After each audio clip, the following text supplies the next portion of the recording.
although what I'm going to talk about is the story of us all. There are two fundamental pillars that this country has been founded upon. These pillars of conquest are genocide and slavery. And they're still existing in the world today, and we're still operating under those pillars of conquest. Now it's ecological genocide and corporate slavery that we're all embedded in. We're stuck in this system. And so as you move forward, I encourage you all to think about, how do we create something that's totally different? Because even the way that we're doing activism is a form of conquest. It's about crumbling this other system, right? We need to find a way to create something that's far more egalitarian. One of the other wounds of the Western mindset is this idea of individualized success, that we are, the markers for success are that, we're successful through school, we're successful in getting a job, we're successful in getting our little house with a picket fence, we're successful in buying our own piece of the earth, right?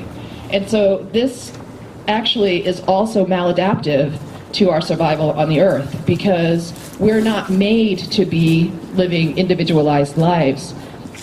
And so now this individualized idea of living is also a malignancy in our minds, because it's maladaptive to our survival on the planet.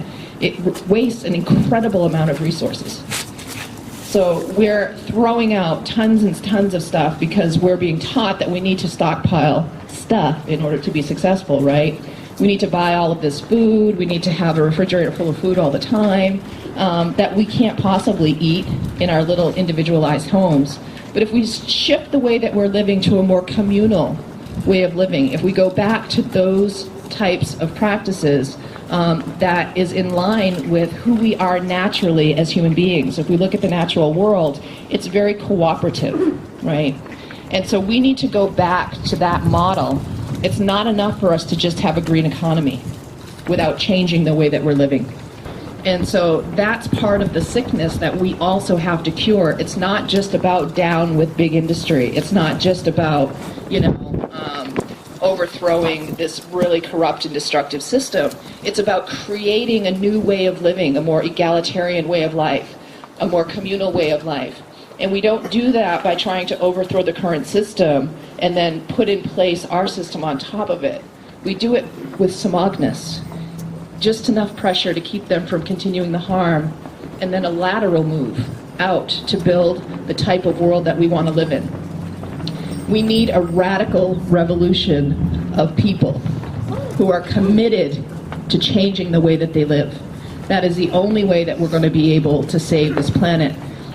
The information that I'm presenting to you might make you feel a little bit uncomfortable, but I want to focus on the social implications created by systems that are working against humanity. In our current societies, our current society's efforts to accumulate wealth is leaving behind Black and people of color's lives. This accumulation of wealth is dependent on systematic oppression like racism. All right, so I have a little chant for us. Is anybody familiar with Assata Shakur? Yeah! Okay. We're going to do this 3 times. The first time it's going to go a little soft. We're going to get louder and louder. Repeat after me. It is our duty to fight for our freedom. It is our duty to fight for our freedom. It is our duty to win. It is our duty to win. We must love and protect each other. We must love and protect each other. We have nothing to lose but our chains. We have nothing to lose but our chains.